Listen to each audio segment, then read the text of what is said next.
So, welcome to Vision Profiles vodcast.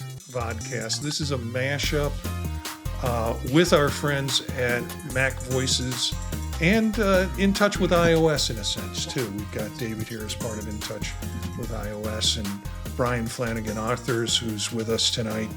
I'm Marty, a faculty member, podcaster, and an avid Apple product fan. I'm Eric Bolden. I work in IT, but my interest is in finding interesting ways to share content, currently photography of plants, birds, and panoramic sequences. And I'm Daniel Burkholder, a software engineer and technologist currently engrossed in generative AI and AR and VR technologies.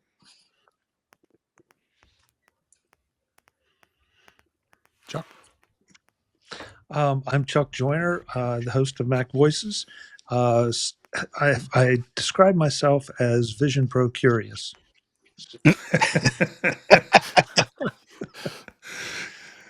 I am Dave Ginsberg, and I work in IT, but I'm also the host of In Touch with iOS podcast, and I am a recent owner of a Vision Pro as well. And Brian? Hello, everybody. I'm Brian Flanigan-Arthurs. Oh, yep. Hi, everybody. I'm Brian Flanigan-Arthurs. I'm an educator with an interest in technology, as well as focus in economics and financial literacy, and definitely interested in the Vision Pro. So we've got 4 Vision Pro users and 4 Pro Curious users, I guess. Brian, have you done a demo of it? I can't remember. I have actually, a couple of demos of them. Yeah. Okay, and Chuck, you've done a demo, and I've done the demo, and then you shared some time in your Vision Pro at MacStock, which gave me a little bit more of the experience. Yeah. So this show, because we've got kind of a hybrid, instead of covering news of the week necessarily, and it's been kind of slow with news with Vision Pro. What we're going to do is just kind of take some topical questions and see what people's responses are and ideas are around it. And so the first area about initial impressions and user experience for those folks who are non-owners, sort of what were your initial impressions and what intrigued you most about the device, even though you maybe haven't had a lot of time with it? And for those that are pro users and owners of it, what were your initial impressions? And then sort of where do you stand with it now in terms of the device? So anybody can start. I don't mind starting. When I did the demo, it was kind of staggering. I mean, just how great it was. Now, we all know demos can look really good, but the quality of the demo just blew me away. You can say what you want about everything, but my girlfriend was with me. She took the demo. She too was blown away by it, by the quality of the video, the true immersive part of the experience. And it made me want one, and I still want one. But I am struggling. I don't mind telling you that the reason I'm still hesitating is I want to make sure that it's something that can fit into my productivity workflow on a consistent, regular, easy basis. And now some of the things that have been released since the demo and the experience you shared with me, Marty, I want to go back and do another demo at the Apple Store, and let's see if they're going to show me some of those things, because maybe they will punch my particular buttons. Again, anybody? Yeah, I guess I can go. Yeah, go ahead. Oh, can we go? All right. I was on the fence getting it for a while and trying to decide, do I want to get this or do I want to not get this? I mean, it looks really cool. I did do the demo. I was very blown away by it. It's a quite an amazing device. The immersiveness of it was amazing. I remember that we were at Vision OS 1.x, and so it wasn't all the full blown added features we have now with 2.3, but it compelled me enough to like it enough that I talked the wife into saying, "Hey, I'm interested in this, but I understand we can't afford it." But then she surprised me and decided, "Okay, let's get it." So I'm pretty happy with it. I'll make a mention before we go on to that. As I was at the Apple Store today because I had to get an iPhone fix for my mother-in-law, and I just wanted, and I noticed that the demo now they're letting multiple people be in the same demo at the same time. So there was 4 people sitting at a table, and the leader was going through all of that stuff on 4 Vision Pros. So I think if I could get into a demo like that, that would be even more of a cool thing to see how it is to see how how they're doing the demos. So, but as far as the productivity of what I've seen so far with what the device does for me, no question is the Mac Virtual Display. Now with the added advent of 2.3 and having the ultra wide display, that just blew me away. Being able to have that immersiveness, it's probably immersiveness more enough that I'm seeing. I'm looking at a 30, 32, 34 inch curved monitor, which is to us normally a small thing, but it's pretty big. So you got to adjust it a little bit to get used to that, because I'm going left and right in my head and going to trying to see where the screen is. But at first, it took me a little time of getting used to using the your hand to get the menu to come up so you can pinch and get it into that mode. So now I'm a pro at it. I'm just hoping and looking to see more and more apps. I want to see some more apps out there. I know the developers are very reluctant. You're probably talking about another topic with that, but but there's some great apps. The immersive videos were just absolutely amazing, blew me away. And there was one just came out recently. I can't wait for the next one. So, but as far as productivity goes, I hope to see even more if I can get messaging working in Apple Vision Pro would be great, and better than the way it is now, and other productivity tools. I'm all for it. So, but I'm happy with the purchase so far. You mentioned the demos that they're doing in the store now. They used to do a demo where they kind of had to talk you through it.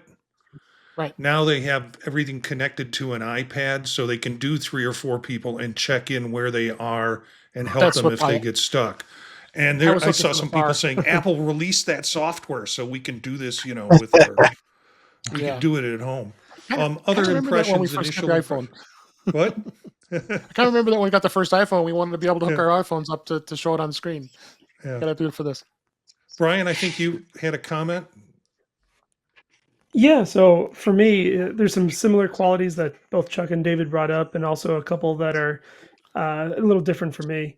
For me, I look at it as a 3-pronged approach. I have got an opportunity to demo the Vision Pro at the Apple Store. I did that back in late February, I believe, and then over at MacStock in July.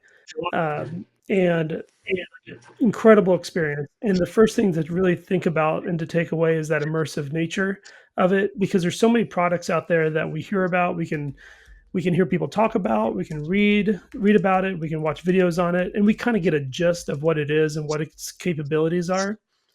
But for something like the Vision Pro, it truly isn't something that you can really fully understand until you put it on your own head and you look through and you get that immersive full experience. And so, like others, I was completely blown away with what its capabilities were in the demo software, and seeing the immersive videos and pictures that you could really just, like, you were feeling like you were just back in that memory again. But for me, looking at the aspect of, like what Chuck was saying about whether or not I can adequately connect it into my productivity, for me right now, I know that from the productivity side and work related, it's not going to be an option, because I do have it's a hard wall between my Mac products and my Apple products, and those that I use for as a professional. And I know that the Vision Pro right now is not part of that. The second prong, though, was thinking about how I may be able to perhaps utilize Vision Pro / AR VR experiences in the educational environment. And that may be something coming down the pipeline here in the next year. And then the third prong I was thinking of, and how I would probably immediately use it, might be in the entertainment aspect, especially watching videos. However, um, when I think about integrating that as part of my day-to-day routines, most of what I watch is shared with my wife, and I will both watch something together. Probably about 80% of what we watch is at the same time. And so right now, that specifically is one of the big reasons why, with the larger price tag, and I listen to every episode of the show, and I know that every article that is on the Vision Pro is, oh yeah, did you know that it's $3,500? But knowing that, obviously is a inhibitive factor as well. Thanks, Brian. Daniel, Eric, anything to add? I'm just trying to think here. Yeah, it's that 'Cause I don't- deep thinking, which is why we have you as a regular panelist on the show. Well,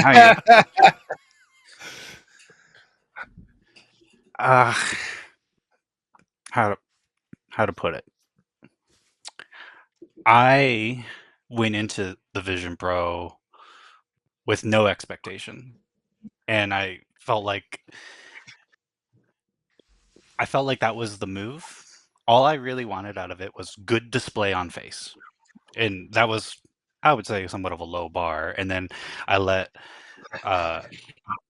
it grow on me in terms of like, I didn't want to go into it thinking I'm looking to do a thing. I wanted to see what I could do and mold my workflow around it, and not wait for different things, and try to see different, just try different things out, that and use it in different ways that maybe people weren't thinking of. Like just the other day, I mentioned in another episode where I was taking some of my CAD models for my car parts and mocking them up on the car. Cool as hell. So I don't know. I'm still excited for it. I think in the past couple of weeks, because of some technical issues that I've had, which I seem to have bad luck with my Vision Pros right now. I'll be honest, it's kind of turned me off a little bit, but as we see more software updates come out, I know that I'm going to be more and more into it. And actually, tomorrow I get my Surreal Touch controllers. So now I'm going to finally Yep. be able to start doing some VR gaming for the first time. So actually looking forward to that. And I had actually no expectations of doing gaming on it at all, and now it's just a nice bonus. So I'm looking Yeah. forward to that. Yeah, David kind of sucker punched me into getting a pair of hand controllers to try out. So I got notice that mine is coming too. What I'm going to do with them, I have no idea. Eric, any addition to the ideas of what your expectations were, and then how is it now?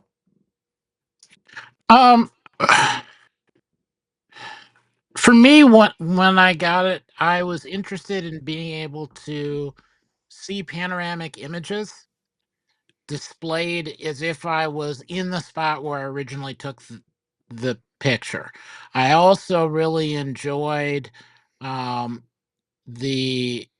old ViewMaster um, discs or whatever, and so being able to get something kind of like that, being able to see a location, see a museum, see something that I wasn't close to, as if I was there, or as if I was there in multiple seasons, and then being able to watch 3D movies without getting a headache.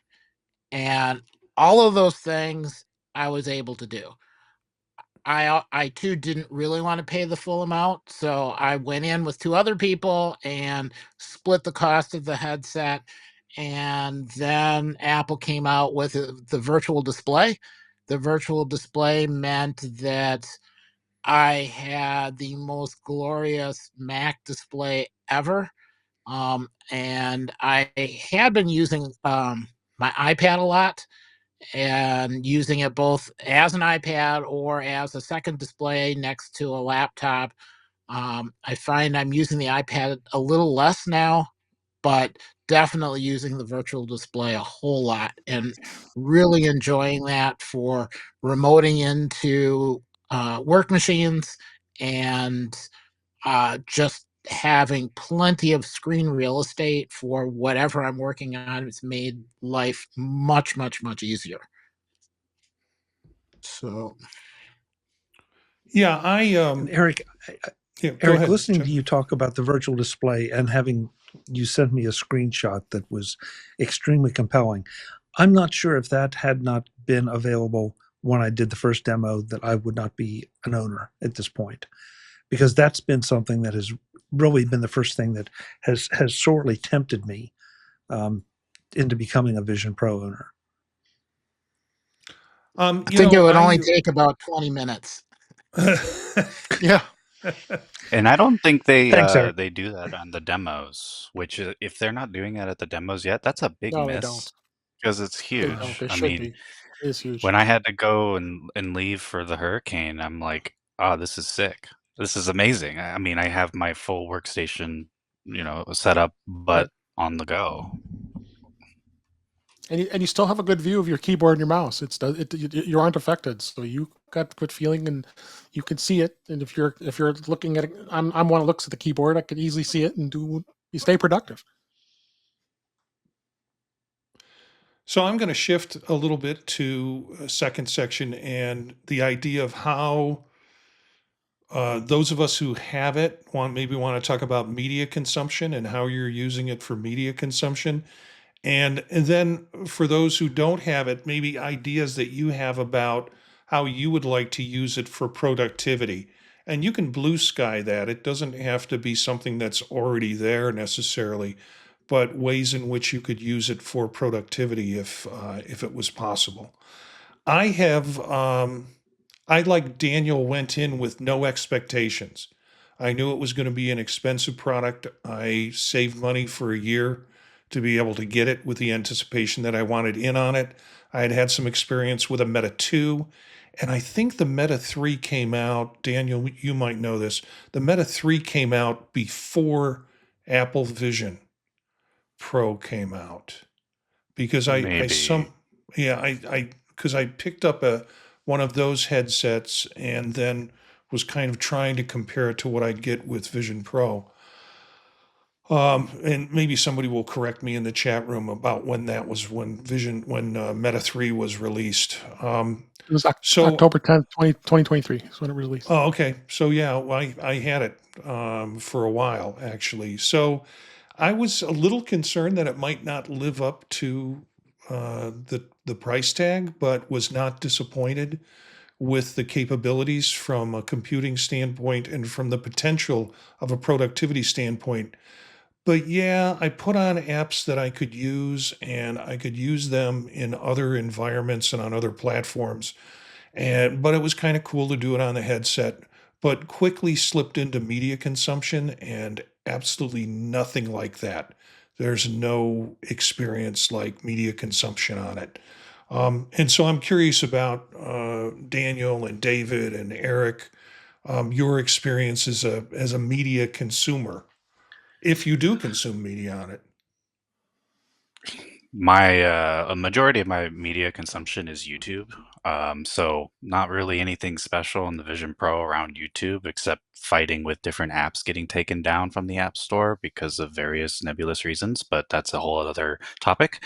Um, um, though I will say, I have never been to an IMAX or seen a 3D movie before. So essentially, I feel like I have both of those in my headset, and I watched my first 3D movies in it, which was really cool. I'm actually excited for it now, and I will, if it's something that I don't want to like watch like with my partner or something, I will reach for it if it's available in 3D. So I guess that's a way it's changed. It's introduced me to 3D movies in a way that I just never felt like going out and doing.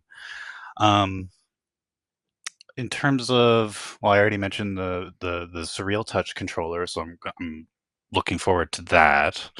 I haven't done VR gaming really either, except like, a buddy brings his whatever over and, we're fooling around for an hour and he leaves.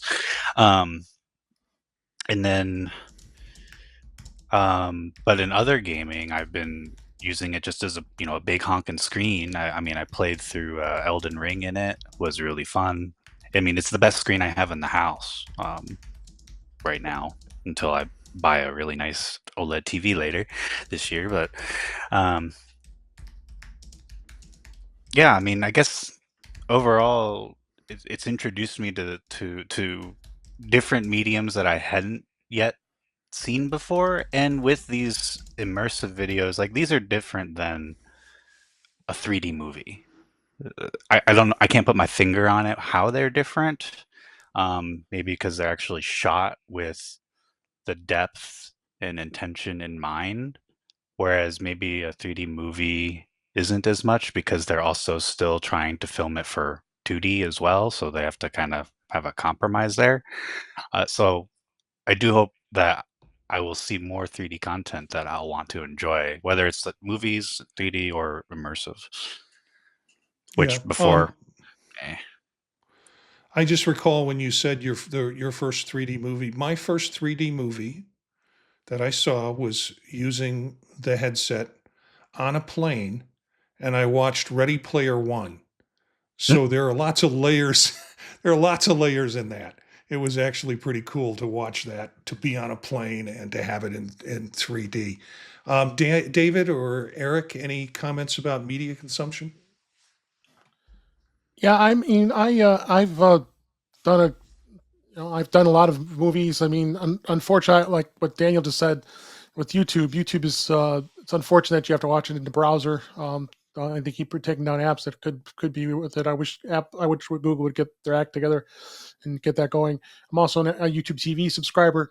Yeah, you can watch the content, but if you go full screen, it freezes. I mean, the audio keeps going, but it freezes because it just isn't able to keep up with what the Vision Pro can do. So that's an unfortunate thing. But I have been able to enjoy things on Disney Plus, on Max, and Tubi I've used a little bit, Pluto TV, Paramount Plus. So there's a lot of content already out there that I have enjoyed. I even dabbled in looking at music a little bit using Apple Music and was listening. It is kind of weird with where the earphones are. They go in your ears from the band on the Vision Pro. When you cover up your ears, you get like a wow crazy range. You're almost better. You're pretty much better off using your AirPods Pro to get the best results for sound.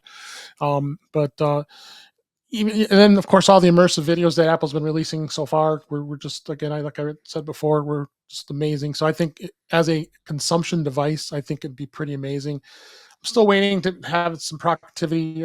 Unfortunately, I have to work in Microsoft Teams. Sorry, Chuck. I want to. I want to try to experience that at some point, but the way security works in the enterprise, having to use Microsoft Authenticator, they haven't had that working just yet, and it's impossible to look at your phone and try to get it to authenticate. So, but I'm hoping that that could be something soon that we can check. I mean, if you use Zoom has an app. You can have a conference on there, which is pretty cool. I haven't done that yet, but of course you can't have your face if you want to have it on screen. You have to use your persona. So, which I'm not a huge fan of. But there's tons of productivity out there. Even Microsoft Office has got things that you can do with spreadsheets and Word documents and that stuff. So, but yeah, that's what I find. Eric, anything on media consumption? You're really much more into the spatial photography, and I forgot to mention that. yeah. Yeah, I did some experimenting with taking some video and some panoramic pictures from server rooms, so that later on when I had to describe what machine it was that I needed something from or to or whatever it is, I could visually see the spot, see all of the machines in the rack, and then walk somebody through what I was trying to get done without actually having to go and do it myself. That was kind of interesting. I did a couple of videos of toner cartridge replacements and a couple weird printers we have. just because we only have one or two of them and they're sort of oddball. And being able to kind of see it and both describe it or have somebody else see it before they actually have to go and do the work, that was kind of cool. But I've also been doing some playing with Moon Player and watching old movies and telling it to generate 3D content. So it's not perfect, but it kind of is a different view. I haven't decided if it, is a good thing or a bad thing. It's not as bad as badly colorized old movies, but it is maybe a slightly different look than what was intended. So for a purist, maybe it's bad, but it's sort of neat to kind of see some extra depth in some scenes. So, going back and watching a bunch of old movies, that was cool. Some old like Saturday morning television, that was a lot of fun. Some of them, the resolution isn't quite high enough to get a good effect. Others, it was kind of fun watching I think I watched an ancient episode from Lassie running down a hill and finding Timmy. That was cool. And that was definitely not in 3D originally. No. Yeah. Although Timmy and Lassie actually were in 3D, the video of them was not in 3D. I'm going to open it up to Brian and Chuck if there are any ideas that you have. As I said, this is an opportunity for folks to kind of brainstorm what would be the productivity stuff that you would need to do in order to, that Vision Pro would need to do, that would be a clincher for you. Do you want to hear productivity only or entertainment as well? I'll take whatever you got to say. Just toss it up. I'm sorry, Chuck, you were talking. No, go right ahead, Brian. Oh, well, definitely on the entertainment end of it, one particular aspect, and I think Meta may do it to an extent, but with the Vision Pro and the quality of the resolution and so forth, I think it would be much better and of higher quality. I enjoy sports, and the prices to professional sports is outrageous, and even in nosebleeds, sometimes you're paying 3-digit prices for a ticket. And I was just thinking, with the power of the Spatial Pro or the spatial video, and with the Vision Pro, what possibilities there are of putting cameras everywhere where you could theoretically have courtside seats for a more reasonable price. And then obviously, the NBA, or if it's football, or in basketball, football, baseball, whatever it might be, you could literally be there at an incredible seat and have it at a reasonable price, and have it in the comfort of your own living room, of being able to just sit there and watch it. And from the side of selling those tickets, it doesn't just have to be sold once, unlike, sold when you're actually occupying that seat, but rather being able to, sell it multiple times over, limitlessly, I suppose, could be a very lucrative opportunity. And that's one thing. If you're thinking like what could be, what possibilities there may be, that would certainly be an awesome one. Yeah, I know Chuck and I and Eric have talked about the limitations with bandwidth, and being able to pump out 3D live stream would be pretty crazy. But even if, I mean, we can see people slide into first base because they have little cameras at first base right now. I mean, even if they just put regular cameras, not necessarily expecting spatial photography throughout the park or throughout the arena, and just having somebody switch the cameras so you get more of a they're in their moment instead of the flat look at the ball field for 2 hours, and watching them run up and down the ball field. It'd be a little bit more exciting. Chuck, do you have some ideas around media or and productivity? Well, yeah, and part of this is almost a question based on what David just said, what Daniel said, and some of the comments that have been going on in the chat room. I know you all have said this is just like the best monitor you have in the house, and so let's say that I have that I'm using it as my Mac screen. Does that mean I can continue to run all of my Mac apps on the Mac on the screen in the Vision Pro? And the reason I ask is Patrice was in here saying that like some of the Microsoft uh, productivity apps are not working for her right now. I have different things that I like to use, and I'm fine using them right now.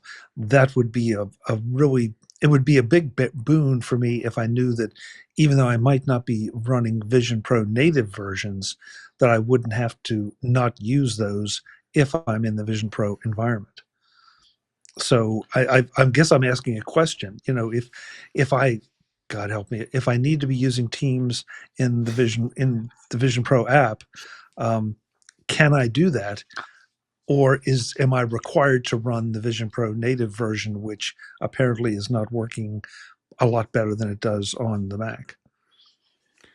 Um, I saw Patrice's comment in the chat room, and that she was struggling to get some like Outlook to run. I'm running Right. Outlook on my Vision Pro without a problem. I don't run Teams typically, and our work site uses Teams, and I can run that on my desktop, but I haven't tried to run it on the Vision Pro. It's problematic, however, whatever platform you run it on. For me, I just have trouble waiting for people to figure out what's going on wrong with it while we're waiting to do a movie or meeting rather. Um, so yeah, I haven't had the trouble with, and I've run Excel on it. I've run other Microsoft-based apps, and they might be the quote iPad versions of them because Yeah, that's they what they are. ported over. They are. That's what you're saying, David. Hmm. Um, Yeah, so I mean, I'll turn it at this point. I'll turn it back over to David because he might have attempted Teams and some other of I these have, and Microsoft-based apps. I'll echo what Patrice is saying in your chat here. Is the apps don't work? She's right. They're just not. They're not solid. But a good example is you're using the Mackie Virtual Display. Of course, that's going to work if you have Teams or any Microsoft product running on your Mac. But of course, that's not the experience you're hoping. You want to have native. So that is the case. More the security piece of it. Why couldn't get Teams work? I mean, again, it's an iPad app, so they opened it up that way. But Microsoft doesn't in any position right now. They want to have developers devoted time to develop it. I'm thinking so. Well, I guess my point was that would be a barrier for me. That if I had to take my productivity environment and be compromised, that would be a big barrier, as opposed to just being able to say, okay, even if it were just a super large virtual screen, at least I still have my productivity environment and all the necessary apps like Slack, like Discord. I'd have to look. I mean, at any given moment, I have an embarrassing number of apps open. And so that's where I would want to make sure that before I would invest in it, that it could handle that. Even if I'm not running native versions to start out, at least I wouldn't have to take a step back. I might be taking a step sideways with the intention of moving forward then by replacing Mac versions with or iPad versions with the native apps, but I wouldn't lose anything by making the transition. So from the productivity standpoint, that's it. From the immersive video part, for entertainment, yeah, I think it would be fantastic, because since I live alone, I don't have the issue of having to share the experience with someone, at least on an immediate basis or on a regular basis. So I would love to have that super immersive experience, even if it's not the spatial video. Because I know, Marty, again, you showed me some stuff at Macstock that was just absolutely blew me away. So, Yeah, David, I must be running the iPad version of the Microsoft apps because they're working for me on off of the headset, particularly Outlook. I know this because I only use Outlook for my work mail. So if I want to look at any Same here. work mail, I have to open up Outlook. And then I use the mail app for whatever other accounts that I have for mail like that. And Gmail and other accounts go through my mail app, and both of those seem to work for me. I'm Yep. curious. I need to check, and I don't know. Maybe Daniel or Eric knows. Slack apps. Are there Slack apps available? Slack is just the iPad app. Teams, WebEx, ew. Both of those are ew. Have native apps. Zoom has native app. Um, Discord does not yet. Um, yeah, and I haven't had a problem, but I'm not part of any big Microsoft organization, like product use in our organization, so haven't had that issue yet. Right. I haven't run into that.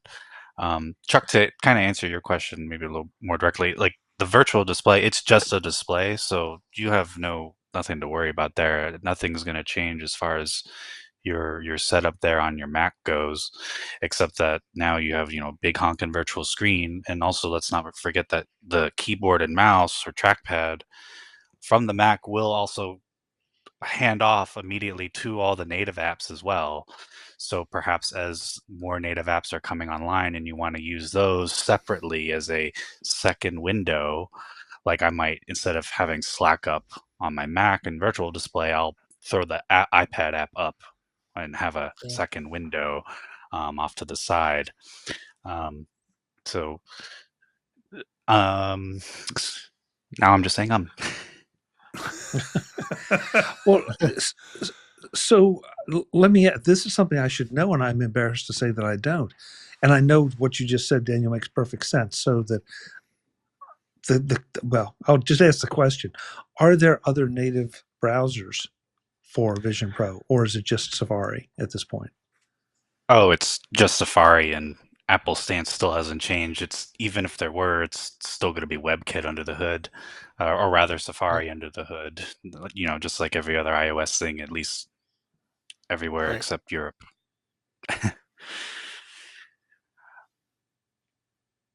Okay, thank you, thank you. Eric, you were holding up some strange device. What was it you were trying to show us? He's crazy. Oh, his battery Oh, with the Mac, his battery with the Mac Mini. the Mac Mini. Did you use Yeah. it to So jumpstart your car, battery. Eric? Oops. Let's see how to gotta move Yeah, you're good. there. So Mac Mini plugged into a battery. And A Milwaukee to, battery. So whether I use the battery for plugging the Vision Pro or use it for powering the Mini, that lets me do the Mac virtual display if I'm not near an outlet in the middle of nowhere. So how are you handling logging in? Do you have no password on there? Because you gotta at least sign in on first boot to be able to I have it. activate virtual display. Yeah, I've got an Oh, you're iPad probably with a HDMI in. Oh, okay. I was gonna guess Got a blind capture typing card in your basically. password on a Just magic long enough keyboard. to get the password typed in. hmm So you technically have another display with being the iPad. Yeah. yeah, I think it was David who convinced me to buy this thing that's about the size of a Mac Mini that is basically a power source for the Mac Mini. It's sitting Yeah. behind me on the floor. It was one of those things I picked up during the Christmas holiday sales. It wasn't supposed to come till January, and it appeared a couple of days ago, so I haven't tested it out. But it's basically a portable battery for that purpose. And I also, at the course of doing this, before they had the Mac Virtual Display, you could do these little handheld Bluetooth keyboards. So I presume that would work for Eric too, in terms of logging in using some type of Bluetooth handheld keyboard. That would work. As Daniel, I think, is onto something. Yeah, it's a No, bit trial and error, but it works. Yeah. Yeah. What is that? yeah, I tried one of those little. It's a for the viewers, not viewers, for the listeners. It's a BlackBerry keyboard and a little 3D printed enclosure with a little tiny itty bitty baby screen. And I mean, I paired it to the Vision Pro. It works. And even though I had a Awfully small. BlackBerry growing up, yeah, I kind of remembered why this is why we don't do this anymore. Yes. Yeah, I'm sure we'll have a lot of hate now for physical keyboard purists, but I'm fine about that. I'll fight you. Yeah, Cletus is asking in the chat room, what did everybody get for Christmas? And I don't know if there was any associated things for your Vision Pro that the owners got or not. No. No. Yeah, I didn't think so. Brian, do you have anything to add in terms of other types of? You talked about education and potentially using it in education, and after you said that, I started thinking, now, how would we do this? How would you do it? So, again, blue skying the ideas of what this device could be used for. Have you given it any thought in terms of how you might use a VR headset for that purpose? Yeah, what comes to mind immediately is the opportunities that might exist, like the virtual, say, your museum visits, or even just visiting areas or historical accounts, or things that would be very difficult to recreate and or cost prohibitive to go out there and actually visit. Those are things that immediately come to mind. Whether that's it could be things having to do with like live animals, places around the world, maybe difficult places to reach. Maybe even my thought goes out even into like when you're thinking about science and thinking about things that are relatively difficult to recreate or to experience, but we have a lot of data on, like maybe experiencing a hurricane from close up and not being in any real danger. Those types of things, I think, have a lot of good application in the educational fields. And I'm just going to open it up to the panel if there are other blue skied ideas that you'd like to see the device used for. Chuck, you can play golf with it. Well, that could be interesting. Brings a whole new meaning to keep your head I steady. mean, the weather that you and I get in here in the Northeast is probably we could extend your golf season. Listen, I know you're joking, but in a lot of ways it would be compelling. I mean, I'm not sure how swinging with a Vision Pro would work, but I don't know if you have. I've done golf simulators before where you have a course projected on a screen in front of you, and then you swing. The computer measures where the ball would have gone, then you zoom to that position and hit your next shot. The Vision Pro could be amazing for that. I'm not sure in its physical form factor right now. But you're right. As you said, these are blue sky things that if we start thinking about, that maybe there are a lot of different things. This just feels like still so early on, not just for the productivity, but also just the idea of what developers can do with this. You've heard me use this analogy before, but when the iPhone first came out, none of us had any idea what it would turn into, because the developers hadn't really thought about what they could do with it yet. So I'm very anxious to see what would happen, both from a recreational and from a productivity standpoint. I really want one. I just, if I have to choose between that and an M4 MacBook Pro, the M4 MacBook Pro will probably get purchased first, because I can definitely make a lot more use of that at the moment. However, Dan and Eric are not helping my case at all, because they talk about having their productivity environments completely portable with them anywhere at any time and have the full experience. And I don't know, for those of you who can't see, I mean, you said you wanted 4 screens. I've got 5, Marty, that I use on a Yeah. daily basis. And so Yeah. to have that to carry that around would be amazing. So I'll actually Yeah. burst your bubble a little bit there. You can't do multi-virtual screens. So you got standard, ultra wide, and ultra wide. But if you're fancy enough, I'm pretty sure you could make the ultra wide get you about to the same equivalence. Or maybe there's some apps like if it's Slack, right? You could have that virtual separate screen in air quotes and just put it off to the side there. yeah, and I mean, Daniel, I guess if you can do it with one, it's probably just a short hop to being able to do it with multiple down the road. So, that may be something that will be implemented. Or again, to your point, as more apps become reliably Vision Pro versions, they can move off of that main screen and live by themselves. So, And there are some open source projects, some in test flight even, where it's not a virtual display, but rather a projection of the Mac application window. So that kind of, it's like I'm bringing the Mac app in as its own window, like it would be on my desktop monitor, if that makes any sense. I feel like I'm having a hard time illustrating that one, but it's not bound to a virtual monitor. It's free and floating like every other, and it's a projection of that application window. So that could also be another route that they could explore too. I think something like that would be best native, of course. Not to say that this was called Ensemble. You can find it on GitHub.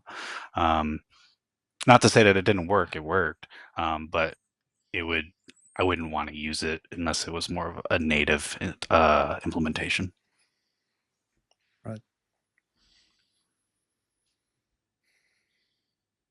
Brian, I was thinking about your comments regarding field trips, and one of the things that you can do really well is you can, and I think of this for travel, or whether it's geography classes or history classes, you can use the device, and there are apps that will allow you to basically jump around the globe to different sites and familiar sites, and go through that area, even using Google Streets and Street View, but incorporating pictures that people have taken into the device, they've placed into that app so folks can enjoy the pictures and the places that they've been at.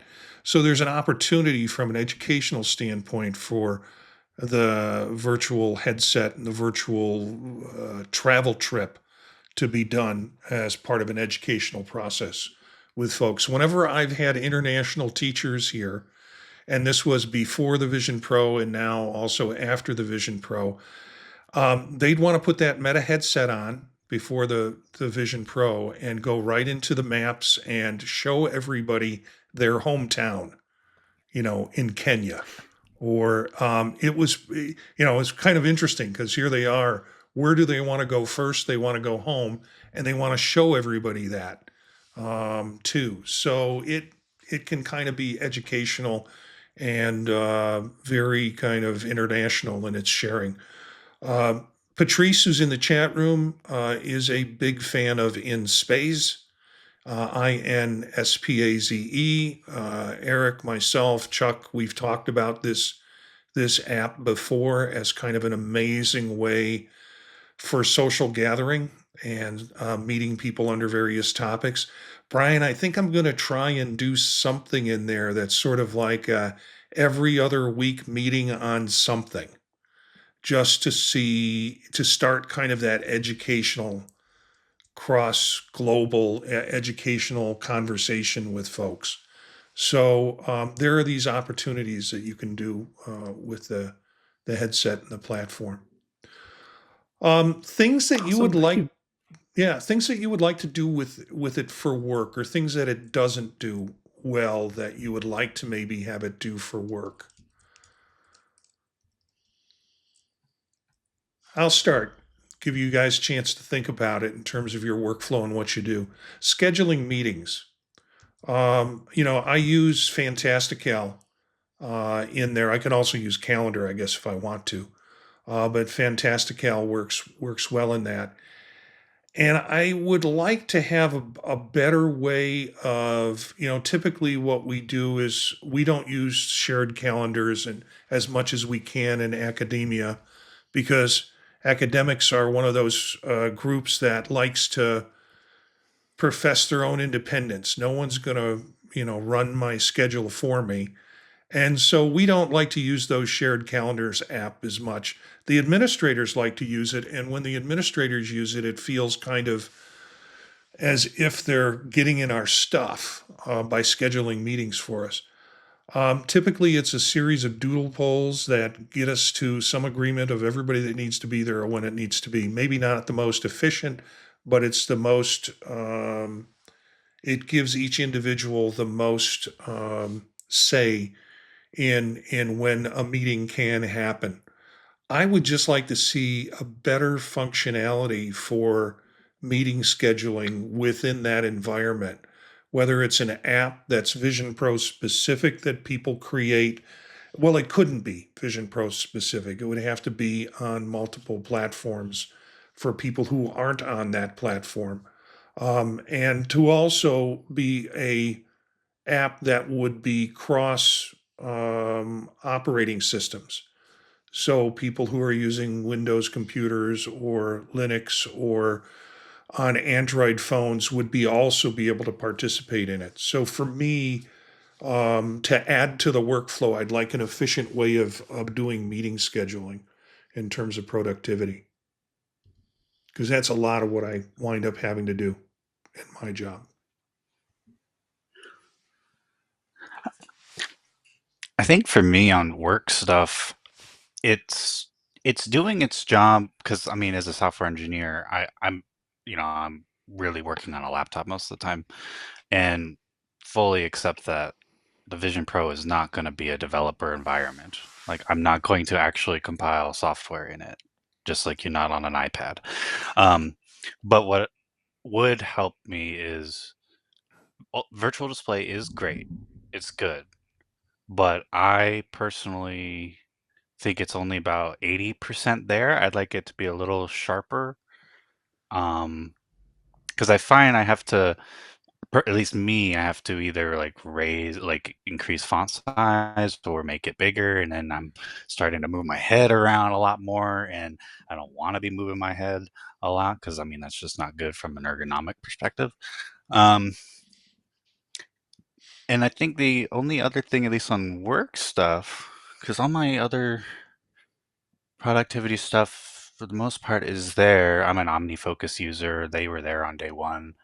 Um, Actually, I would say that OmniFocus Vision Pro app could do some work. It's a little clunky to operate, Yeah. for sure. And I think the only other thing would be for me to be able to screen share what I am seeing through the pass through. And that's for a very specific reason, is that what behind me is a humongous mountain of VoIP phones, office phones, and often I will do tests on them. My offshore team will set up a bunch of tests, and then I got to go and actually do the thing on the phones. And being able to talk and record with it to give to them as part of their troubleshooting would be really nice. Um, I mean, I could do that with other things, or somehow mount my phone on my face, or get like Mhm. Meta Ray-Bans or something, but I'd rather use something I'm already having, especially since I'm already on a video call with them, and I could just screen share and show them that. If you screen share as it is today, it's just going to show only rendered windows. It won't show the pass-through. So, and I know if you have enterprise API accesses, you can access the front cameras, but that's enterprise. So that's not going to be for 90% of anybody using this. Any other wish lists for productivity? Well, I'm limited to what I can do at work with the Vision Pro right now because it's my own device, and with the security that's in place, I'm not going to be able to do much. I mean, I would love to be able to use the virtual display for work, but I'm going to have to stay with the 34-inch monitor I have at my desk at work. So, but right now, I don't have anything that really stands out. I can really tell you. I want to ask you, is that an Apple ID restriction on your side? That is why you can't do that? Yeah, because we can't, because we're SSO and enterprise, so we can't sign in with our own Apple IDs. Okay. Yeah, because same thing on for me, but at least on how our MDM is set up, I had to set up the laptop with my work Apple ID, but then I just made a new user account on the same machine and use my personal, and that's the one I log into. So your mileage may vary if anyone else is in a similar Most enterprises situation. aren't Worth going a to allow that. try. You're Yeah, and lucky. also I'm in startup land, so Yep. I'm going to go to Brian. Brian had a question that you put in our interview chat. Yeah, when you're talking about, yeah, I was just thinking about the features and something that I would want. It may even exist. Is SharePlay something that works between Vision Pro if you're using it and perhaps somebody, a friend or family member who doesn't have one and they're watching it on a Mac or an iPad? I wish.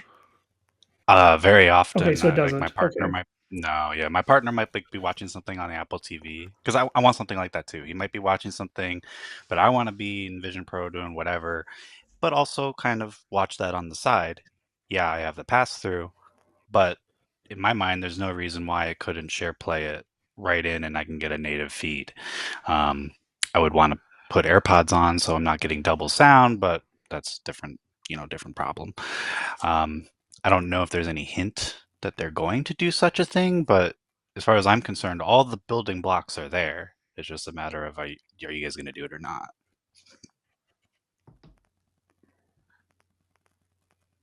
Awesome. Thanks.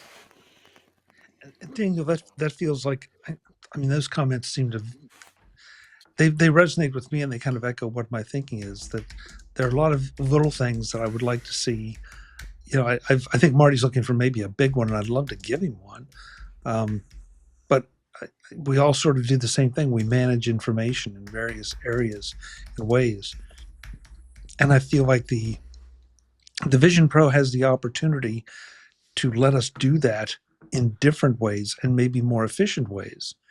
I'm just not smart enough to figure out what those are or how you would do it unfortunately, without resorting to a Minority Report kind of interface, or an audio interface a la Star Trek that just right now we're not quite there with. Yeah, I don't necessarily looking for big things because everything comes in small steps. I mean, as you pointed out, the issue with the iPhone, we didn't have cut and paste for a while, and that was a little thing in today's sort of perspective, but it wound up being a big thing. The big thing that I think most Vision Pro users will agree is the Mac Virtuals display and getting better use of the hand gestures, being able to control aspects of the device, and in which with each upgrade in the software, you can see that they're doing things to get that. Because I think if they don't, Meta's going to run away with it, in the sense that people are going to say, "See, you really do need hand controllers to do anything in this world." So I think Apple is really trying to up their game with the sensitivity and the use of hand gestures and hand display. So not necessarily looking for the big things. I would like to see probably more AR, VR integration than what we have right now. We have some interesting games that I guess you'd call them games, or adventures that you can do that kind of cross both of those worlds. Um, and, you know, those I'd like to see expanded because I think that will pull in folks who want to use this as a virtual experience and not necessarily as a computer per se. So, Brian asked a question, is your Mac display still on when you're using virtual display? Nope. Nope, which adds to the privacy issues. I mean, it gives you privacy. Eric, I think, is having some sound problems from what he said, but I know Eric said that's one of the beautiful things about it is that as soon as you turn on that virtual display, you can be sitting in a crowded office space and people will not see what's on your MacBook screen because it's essentially enclosed around your head, and you're working with it at that point. So that's an added plus. I did not know that. That to me is very interesting. Yeah. Hmm. Daniel, you can confirm that? Oh, certainly. It is really nice from a privacy perspective. I think, Eric, that was really something for you too, that it was really important in your line of work too, being able to have that privacy. Yeah, I mean, with some of the material, some of the sensitive stuff that you want to do, if you're sitting on a plane and you got your laptop open, the person sitting next to you can watch it and look over at your laptop. If you're using the Mac Virtual Display with Vision Pro, they're not going to be able to see that, and they're not going to be able to work with it. I'm going to try and make a commitment to doing more spatial videos just so I can get more comfortable in that field. I don't lead a very exciting life. It's basically this desk and downstairs in the living room. And occasionally I go to school to teach and do some things there. But trying to find subjects for spatial photography, I guess I should get out more to be able to do more spatial photography and more spatial video, just to kind of get more comfortable with that, and playing it on my Vision Pro headset. Any other final what you think you'd like to do next?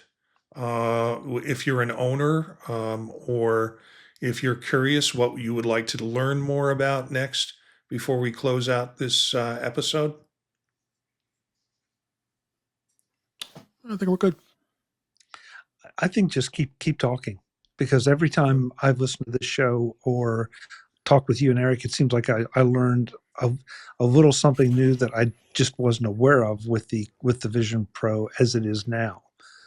And so as it evolves, there are going to be more of those little things that, you know, aren't necessarily going to bubble up to the top because they're going to be little and they're going to be new. And so you guys will be the first ones to hear them or experience them. So please just keep talking to us and please keep tempting me. Sooner or later, I'll crack. We were kidding you about doing a GoFund Chuck for the Vision Pro. And again, any opportunity that you have, if you're around us, we're gladly put it in guest mode for you to play with it, and to get more tempted about it. We've had an active chat room tonight. Patrice Brendamore, who is really a very avid Vision Pro enthusiast and works with it and uses it a lot. She's a friend of the group through MacVoices, and also in touch with iOS and the Mac Show. I think she's on the Mac Show. Big show. Yeah, and so she's been active in the chat room. I would have loved to have had her in here tonight, but did not know her availability because of the time zone skip. So I'm glad she's staying with us in the chat room. And next time we set something up like this, we definitely need to have Eric on as a guest, and Daniel have her on as a guest, which I've kind of been wanting for a while, but cautious about the time zone change. She's been in there chatting with Cletus. Cletus is another Vision Pro owner. He went to MacStuck, and unlike Chuck and Dave and Brian, as soon as he was done with MacStuck, he went home and purchased a Vision Pro headset. So Oh, he's I was close. It took me a couple more Yeah. months. yeah, it took you a couple more months. It's not a horse race. Let's just put it that way.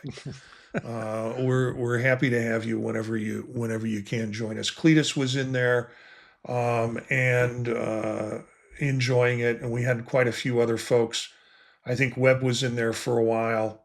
So it's been great in the chat room watching the chat. They've been talking a lot about in space and when to go in and how to do things in it. So it's been fun to see that. I want to thank everybody who joined us tonight here, not only in watching us live, but if you watch us at another time on our YouTube channel. But let's go around and find out where people are and where we can find you. And I will just go with my regulars first. Daniel, I guess we'll find you here. Is that right? Pretty much. I'm not on socials at all, but I need to get on there at some point. Well, I'll let you know when I do have them. Yeah. Mastodon's a good And- place. Yeah. And I hear Blue Eric, Sky is popping. yeah, Blue Sky. Yeah. Yep. yeah. Blue Sky is. I'm on the other one, and I dropped off the other one, and then added it back on with a fresh account, and I'm ready to drop the other one and stick with Blue Sky. I just so much. Eric, can you've got audio yet, or? Well, Nope. I will tell you where you can find Eric. Generally, you can find Eric here Monday nights at 9:00 on Vision Profiles, and we stream live. You can also find him on MacVoices on Tuesdays. He joins us. Brian, how can people find you or get in touch with you, and can they find you? Sure. Most often find me on a regular basis, joining Chuck on Mac Voices on Tuesdays. I'm also very excited to announce another place you can find me. I spun up my own website. So brian8944.com. Oh, okay, great. Nice. Congratulations. Congrats. Thank you. David? Yes, you can find me at In Touch with iOS at intouchwithios.com. My YouTube channel is youtube.com/intouchwithios. You do find me on Mac Voices Live on Tuesday nights. I'm on the Mac Show on Fridays on the British Tech Network as well. Occasionally you find me here on Vision Profiles. And then I'm on Blue Sky and Mastodon both at Dave G65. Thanks for having me. Yeah, thanks for being here. Chuck? Find everything I'm doing at macvoices.com, and has been alluded to here a couple times. We do a live show Tuesday nights, 8 p.m. Eastern, 5 p.m. Pacific, over on youtube.com/macvoicestv with pretty much everybody here except Daniel. And so, Daniel, maybe we got to get you over there too. Since I'm sure you have nothing else to do on Tuesday nights. And on pretty much all the socials, you can find me as at Chuck Joyner. Eric and Marty, well, I think Eric has had to go, but thank you so much for having us and for doing this little crossover thing we did tonight because of New Year's Eve tomorrow night. This has been a lot of fun. And we occasionally push out a Vision Focus, where it's a conversation piece that Chuck does with Eric and myself, and just about aspects of the VR, AR world, and particularly Vision Pro, and how people can use it in different capacities. So thanks for that relationship, Chuck. I'm Marty Gensius. You can find me Gensius at mastodon.social. You can also find me Monday nights here with Vision Profiles. We are going to be off next week. Sorry, Daniel. We're going to be off next week. I've got to say this really quietly and close to the mic. We're throwing a surprise birthday party for my wife, and she doesn't know it yet. She never listens to this, so it doesn't matter. And a bunch of people are coming in for out of town for a couple of days. So anyways, we'll be off. We'll be dark next week for that reason. Just too much going on, and we'll be back the following Monday at 9:00. So yeah, you can find me there at Vision Profiles. You can find me with Chuck on Tuesday, with David on Thursday, and a couple of other podcasts that I'm running that I'm doing through the podtalk.net, which is a website that I have that I have my podcast connected through that. So thank you for tuning in, and we'd love to hear from our listeners. If you have ideas or want to join in an episode, we'll have you on as a guest. Email us at visionprofilespodcast@gmail.com. Our bumper music is Free Jazzy by Steve Combs, courtesy of the Free Music Archive. Learn more about us and Vision Profiles Podcast at our website, thepodtalk.net. Spread the word to other visionaries. Thanks for listening, and we'll see you next time.